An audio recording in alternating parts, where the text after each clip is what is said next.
Hey, what's up guys, Angelson here, bringing you a battle replay on Shinano River. My opponent is MCS Yoritomo, and I decided to try a little bit different of a strategy for this map, and I wanted to use some sacrificial matchlock units. So along with, moderately my same composition, I decided to bring some matchlock Ashigarus, and I do have one unit of vanilla matchlock bow warrior monk, or matchlock warrior monks as well. And my idea with that build was to keep them in front of my lines, kind of like my meat shield. Hopefully pull off some kind of, cav, or, if no cav want to approach them, then draw arrow fire, and then use my bow warrior monks in tandem to, take out his bows that are concerned with these crappy, bait matchlocks I have out front. So here's my army build. You can see I have these two matchlock Ashigaru out front, with two bow warrior monks, a Yari Ashigaru in the front, one in the back, 5 lone swords. As well, I have one bow cav, 2 vanilla Yari cav, and then I have 2 gray guard. And as well, I have these matchlock warrior monks over in this forest. General is already dismounted. Hey, look at my opponent's army. Wow, he's got a massive infantry corps compared to me. He does have 2 units of bow warrior monks like I do, but he has quite a few lone swords mixed up in here. See, that's 1, 2, 3, 4, 5, 6. That's 6 that I can see. As well, he has a lot of matchlocks. So he's got some matchlock Ashigaru, some more matchlock Ashigaru, and I know he has, I believe, a heavy gunner as well hidden in this forest, with some more cav. So right away he brings over some bow cav and some light cav. It's kind of weird. Why would you name him Gray Guard? I mean, only an idiot would look at that and not be able to tell. So I tried to peel for early cav engagement, and I did bring up my bow cav, but he didn't want to have any of that. I haven't even exposed my Great Guard yet. It's just these 2 Yari cav and the bow cav. And here I'm actually trying to push up and set up a good position on the river. Now he's trying to skirmish me from these forests, which, I'm not an idiot. I'm going to play patient, sit back. With these matchlocks out front, they kind of bait, his bows to want to come forward and hit them. So I'm going to actually go ahead and we're going to fast forward just a little bit while I get in position. Nothing too exciting happening yet. I believe his general is a melee slash bow slash leadership general, but I know he has stand and fight, so mainly leadership, with the rest in melee, and I believe maybe 1 point in bow, which is kind of silly. Alright, so he starts bringing his bow warrior monks forward, and this is where I decided to go ahead and deploy these matchlock Ashigaru.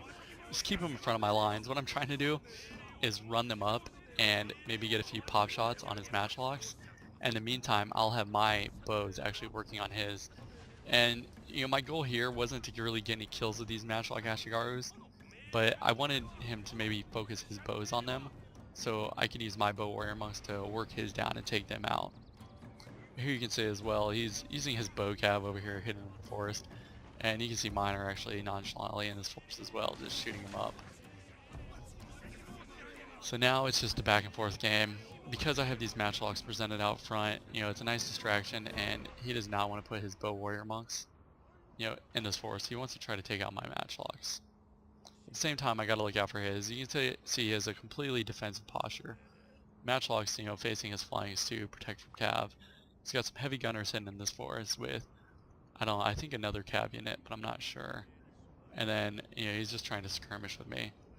But using this setup with these, meat shields, honestly, if he would have stood and fight and, tried to skirmish with me, I could have easily taken out his bows. So that was my main goal.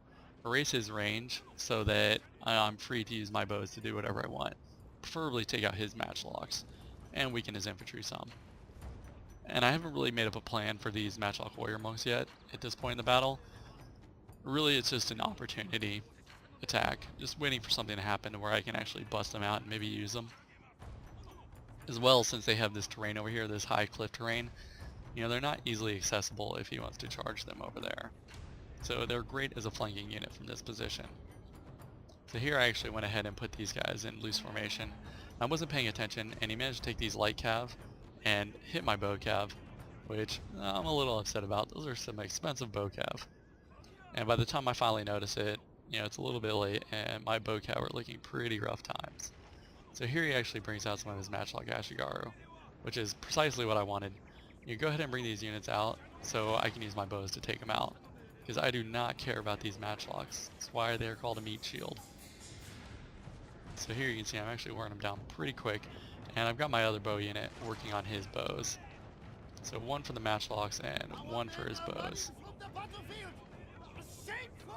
So here you see my bow cav, because I'm still not paying attention over there, just wander out there again. And I kind of realized just a little too late. So now he actually does start aiming at my bow warrior monks.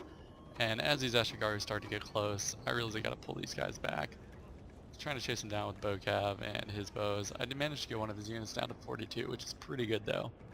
Really diminished some of their fighting power. As well, I noticed over here that my bow cav are getting raped, and I finally bring my yard cav in to hit these light cav. So here you can see his Ashigaru actually come and hit my spear wall, which is fine. Spaced so far apart from his general, his morale is going to be pretty weak, and they're not going to stand up long. And I decided to go ahead and bring out these matchlock warrior monks now as well. So even though he's rushing in these matchlock Ashigaru, I have my bows just to dwindle them down pretty quick.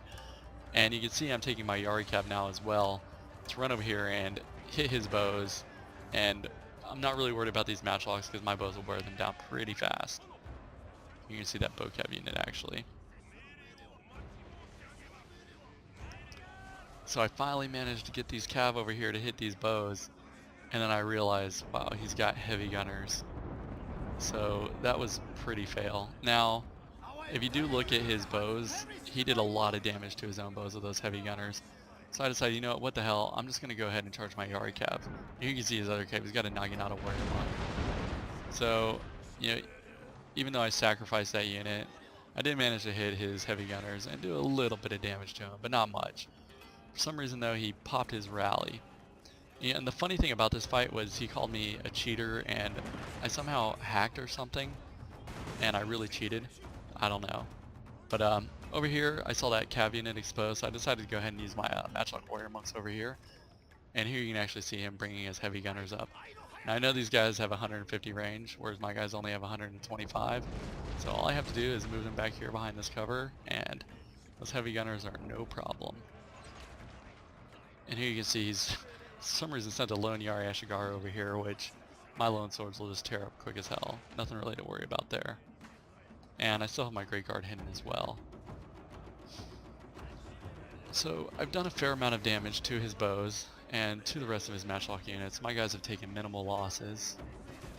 And really I'm just waiting for him to get these heavy gunners close so I can just start to tear them out with my bows. Here you can see the rest of his armies advancing.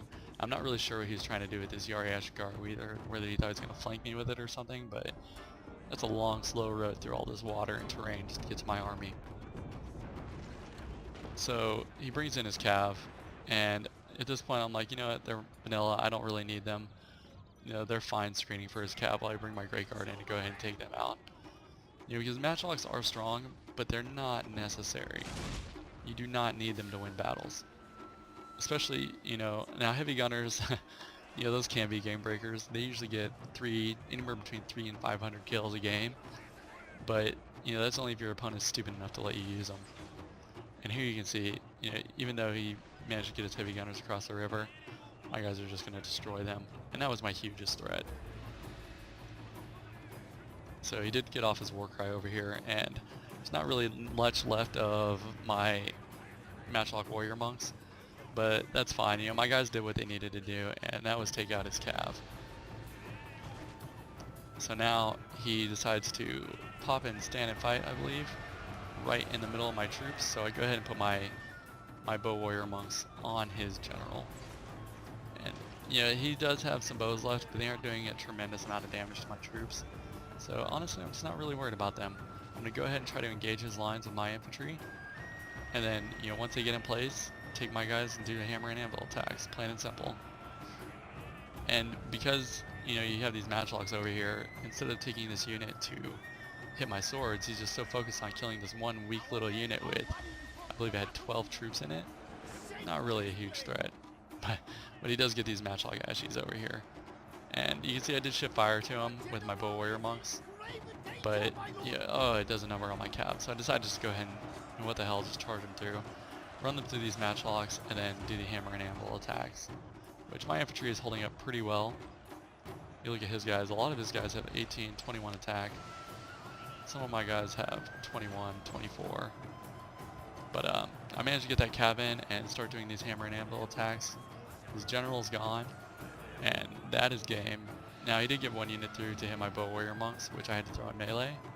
That's why they took so many losses from this fight, but you know, that's fine. My main objective was completed.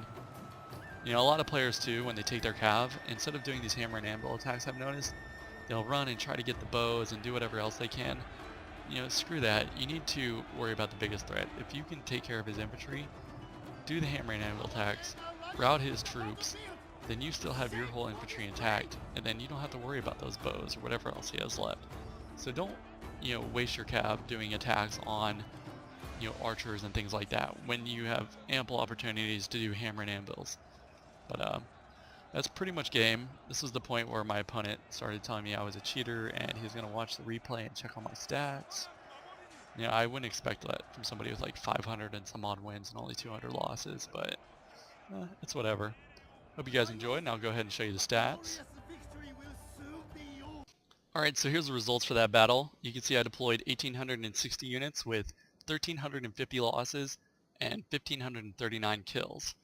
You know, not a huge kill to loss ratio, but you have to consider too, I did use some sacrificial units, you know, mainly those matchlocks. And if you look at the kill count, my lone sword, you know, that's the unit that chased down both of those Ashigarus.